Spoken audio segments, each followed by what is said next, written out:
ಸಮಸ್ತ ವೀಕ್ಷಕರಿಗೆ ನಮಸ್ಕಾರಗಳು. ಇಂದಿನ ಈ ವಿಡಿಯೋದಲ್ಲಿ ಯಾವ ರೀತಿಯಾಗಿ ಒಂದು ವಶೀಕರಣ ಮಾಡೋದು ಅಂತ ನಾನು ನಿಮಗೆ ಸುಲಭ ವಿಧಾನದಲ್ಲಿ ತಿಳಿಸ್ಕೊಡ್ತೇನೆ ವೀಕ್ಷಕರೇ.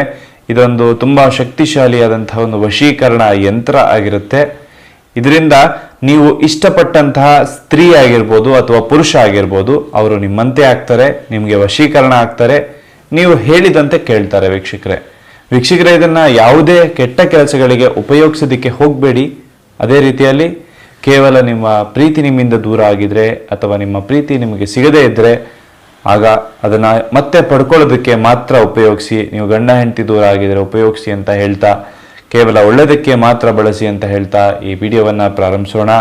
ನೀವು ಇನ್ನೂ ನಮ್ಮ ಚಾನಲ್ಗೆ ಸಬ್ಸ್ಕ್ರೈಬ್ ಮಾಡ್ಕೊಂಡಿಲ್ಲ ಅಂದರೆ ಈ ಕೂಡಲೇ ಸಬ್ಸ್ಕ್ರೈಬ್ ಮಾಡಿಕೊಳ್ಳಿ. ಹಾಗೆ ಪಕ್ಕದಲ್ಲೇ ಬೆಲ್ ಐಕಾನ್ ಕೂಡ ಇದೆ, ಕ್ಲಿಕ್ ಮಾಡ್ಕೊಳ್ಳಿ. ಇದರಿಂದ ನಾವು ಮಾಡುವಂತಹ ವಿಡಿಯೋಗಳನ್ನು ಮೊದಲು ನೀವೇ ನೋಡ್ಬೋದು. ವೀಕ್ಷಕರೇ, ನಿಮ್ಮ ಜೀವನದಲ್ಲಿ ಯಾವುದೇ ರೀತಿಯಾದಂತಹ ಕಠಿಣ ಸಮಸ್ಯೆಗಳು ನಿಮ್ಮನ್ನು ಕಾಡ್ತಾ ಇದ್ರೆ ಡಿಸ್ಪ್ಲೇ ಮೇಲೆ ನಮ್ಮ ನಂಬರ್ ಬರ್ತಾ ಇದೆ, ನಮಗೆ ಕರೆ ಮಾಡಬಹುದು. ಶೀಘ್ರದಲ್ಲೇ ಶತಸಿದ್ಧ ಶಾಶ್ವತ ಪರಿಹಾರ ಮಾಡಿಕೊಳ್ಳಲಾಗ್ತದೆ ವೀಕ್ಷಕರೇ. ಅದೇ ರೀತಿಯಾಗಿ ವಶೀಕರಣ ಮಾಡೋದಕ್ಕೆ ನಿಮಗೆ ಗೊತ್ತಾಗ್ಲಿಲ್ಲ ಅಂತ ಹೇಳಾಯ್ತು ಅಂದ್ರೆ ನಮಗೆ ಕರೆ ಮಾಡಿ. ಯಾವ ರೀತಿ ಒಂದು ವಶೀಕರಣ ಮಾಡೋದು ಅಂತ ನಾನು ನಿಮಗೆ ಸುಲಭ ವಿಧಾನದಲ್ಲಿ ತಿಳಿಸ್ಕೊಡ್ತೇನೆ. ಹಾಗೆ ಈ ಒಂದು ವಶೀಕರಣ ಮಾಡೋದಕ್ಕೆ ನಮಗೆ ಯಾವ ಯಾವ ವಸ್ತುಗಳ ಉಪಯೋಗ ಇದೆ ಅಂತ ನೋಡೋದಾದ್ರೆ ವೀಕ್ಷಕರೇ, ಮೊದಲಿಗೆ ಒಂದು ಬಿಳಿ ಹಾಳೆಯನ್ನು ತಗೋಬೇಕಾಗುತ್ತೆ. ಬಿಳಿ ಹಾಳೆಯ ಮೇಲೆ ಈ ರೀತಿ ಪೆನ್ನಿನ ಮುಖೇನ ಬರಿಬೇಕಾಗ್ತದೆ. ಏನು ಬರಿಬೇಕು ಅಂದ್ರೆ ಮೊದಲಿಗೆ ಒಂದು ತ್ರಿಕೋನಾಕಾರವನ್ನು ಬಿಡಿಸ್ಬೇಕು ವೀಕ್ಷಕರೇ. ಈ ರೀತಿಯಾಗಿ ಒಂದು ತ್ರಿಕೋನ ಆಕಾರವನ್ನು ಬರೆದ ನಂತರ ಈ ರೀತಿ ಒಂದು ಸರ್ಕಲ್ ಕೂಡ ಬರ್ಕೋಬೇಕು. ಹಾಗೆ ಒಂದು ಚೌಕಾಕಾರವನ್ನು ಅದರ ಹೊರಗಿನಲ್ಲೇ ಬರ್ಕೋಬೇಕು ವೀಕ್ಷಕರೇ. ಇಲ್ಲಿ ನೋಡ್ಬೋದು ಯಾವ ರೀತಿಯಾಗಿ ಇದೊಂದು ಚೌಕಾಕಾರವನ್ನು ನಾನು ಬರೆದಿದ್ದೇನೆ ಅಂತ. ಹಾಗೆ ಇಲ್ಲಿ ಮೇಲ್ಗಡೆ ಯಾವ ಸ್ತ್ರೀಯನ್ನ ಅಥವಾ ಪುರುಷನನ್ನ ನೀವು ವಶೀಕರಣ ಮಾಡ್ಕೋಬೇಕು ಅಂತ ಇರ್ತೀರಲ್ಲ ಅವರ ಹೆಸರನ್ನ ಬರೀರಿ.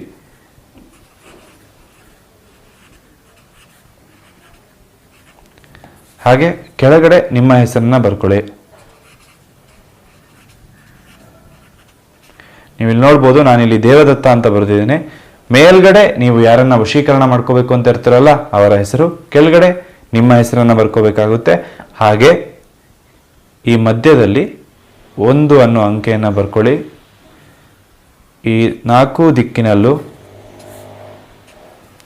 ತ್ರಿಶೂಲಾಕಾರವನ್ನು ಬರ್ಕೊಳ್ಳಿ. ನೋಡ್ಬೋದು ಯಾವ ರೀತಿ ನಾನು ತ್ರಿಶೂಲಾಕಾರವನ್ನು ಬರೆದಿದ್ದೀನಿ ಅಂತ. ಹಾಗೆ ಇಲ್ಲಿ ನಿಮ್ಮ ವಯಸ್ಸನ್ನು ಬರ್ಕೊಳ್ಳಿ. ನೀವು ಯಾರನ್ನ ವಶೀಕರಣ ಮಾಡ್ಕೋಬೇಕು ಅಂತ ಇರ್ತೀರಲ್ಲ ಅವರ ವಯಸ್ಸನ್ನು ಬರ್ಕೊಳ್ಳಿ. ಸಾಧ್ಯವಾಗಲಿಲ್ಲ ಅಂತ ಹೇಳಿ ಆಯಿತು ಅಂತ ಹೇಳಿದ್ರೆ ಇಲ್ಲಿ ನೀವು ಶ್ರೀ ಅಂತ ಬರ್ಕೊಳ್ಳಿ.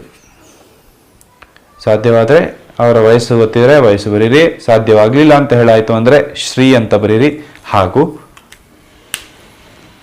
ವೀಕ್ಷಕರೇ, ಇದನ್ನು ಯಾವಾಗ ಬರಿಬೇಕು, ಯಾವ ಹೊತ್ತಲ್ಲಿ ಬರಿಬೇಕು ಅಂತ ನಾನು ನಿಮಗೆ ತಿಳಿಸ್ಕೊಡ್ತೀನಿ.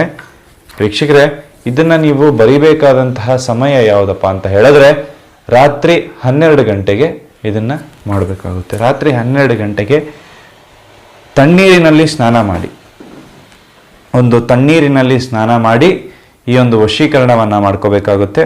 ಒಂದು ತಣ್ಣೀರಿನಲ್ಲಿ ಸ್ನಾನ ಮಾಡಿದ ನಂತರ ಒದ್ದೆ ಬಟ್ಟೆಯಲ್ಲಿ ನೀವು ಬಂದು ಕುತ್ಕೊಂಡು ಈ ಒಂದು ಯಂತ್ರವನ್ನು ಬರಿಬೇಕಾಗುತ್ತೆ. ಬರೆದ ನಂತರ ಅದಕ್ಕೆ ಕುಂಕುಮ ಹಾಗೂ ಅರಸಿನದಿಂದ ಲೇಪನೆ ಮಾಡಬೇಕಾಗುತ್ತೆ ವೀಕ್ಷಕರೇ.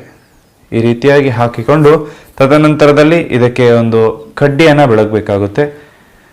ಗಂಧದ ಕಡ್ಡಿಯನ್ನು ಬೆಳಗಿದ ನಂತರ ಒಂದು ಕರ್ಪೂರ ಆರತಿಯನ್ನು ಮಾಡಿ. ಕರ್ಪೂರ ಆರತಿಯನ್ನು ಮಾಡೋದ್ರಿಂದ ಇದಕ್ಕೆ ಶಕ್ತಿ ಬರ್ತದೆ.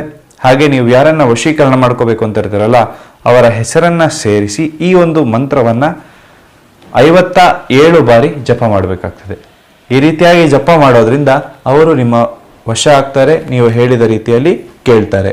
ಯಾವುದಪ್ಪ ಮಂತ್ರ ಅಂತ ಹೇಳೋದಾದ್ರೆ ಓಂ ಕುರು ಕುರು ಸ್ತ್ರೀ ಮಮ ಸ್ವಾಹ. ಓಂ ಕುರು ಕುರು ಸ್ತ್ರೀ ಮಮ ಸ್ವಾಹ. ಈ ಒಂದು ಮಂತ್ರವನ್ನು 57 ಬಾರಿ ಜಪ ಮಾಡಿದ್ದೇ ಆಯಿತು ಅಂತ ಹೇಳಿದ್ರೆ ನೀವು ಇಷ್ಟಪಟ್ಟಂತಹ ಸ್ತ್ರೀ ಅಥವಾ ಪುರುಷ ನಿಮಗೆ ವಶ ಆಗ್ತಾರೆ. ಕೇವಲ 7 ದಿನಗಳಲ್ಲಿ. ಕೇವಲ 7 ದಿನಗಳಲ್ಲಿ ಅವರು ನಿಮ್ಮ ವಶದಲ್ಲಿ ಬಂದಿರ್ತಾರೆ. ಹಾಗೆ ನೀವು ಹೇಳಿದ ರೀತಿ ಕೇಳ್ತಾರೆ.